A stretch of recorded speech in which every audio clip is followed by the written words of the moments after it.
О, всем привет! Сейчас кое-что вам покажу. Это я вот под зонтиком. Вот у нас вторую неделю вот такая вот погода. Дождь, дождь, дождь. Только что был дождь с градом. Таким, знаете, прям хорошим градом. Очень холодно.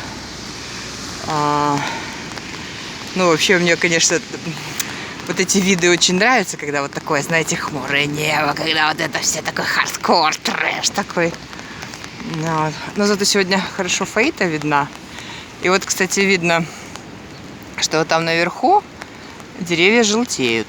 Ну, то есть они листва опадают, и лысые стоят. Вот там зима как бы, ну, в полный рост. Ну, и там холодно наверху на фаите. Там и снег лежит. Вот. Я к чему все это показываю? Не потому, чтобы вам показать плохую погоду, я думаю, что вы так и знаете. Но у моря, представьте, что такое у моря плохая погода, сырость. Это жуткий холод.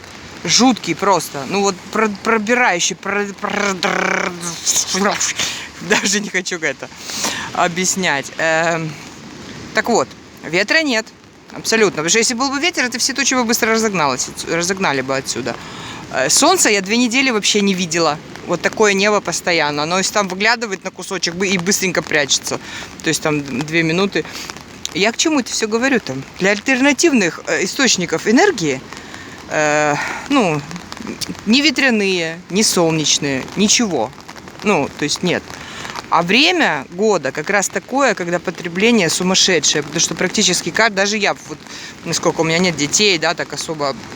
Квартира вроде бы не холодная, да, я могу и одеться. Даже я включала, потому что, включала отопление, потому что продрогла. А это еще нет даже декабря, вы понимаете? То есть снимаю я это 29 ноября в 11 часов дня. Вот такая вот погода, да, то есть оно как вечер.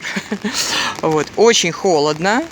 И потребление сумасшедшее. Вот свет везде горит, потому что темно. Вот сейчас во всех домах, вот смотрите, везде горит свет. Вот я вижу там темно в квартире. Включаешь свет, вот там вот все горит, все горит.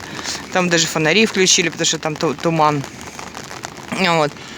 И вы представляете, да, какое потребление идет? И вот, в общем, альтернативные источники в самый ответственный момент могут подвести.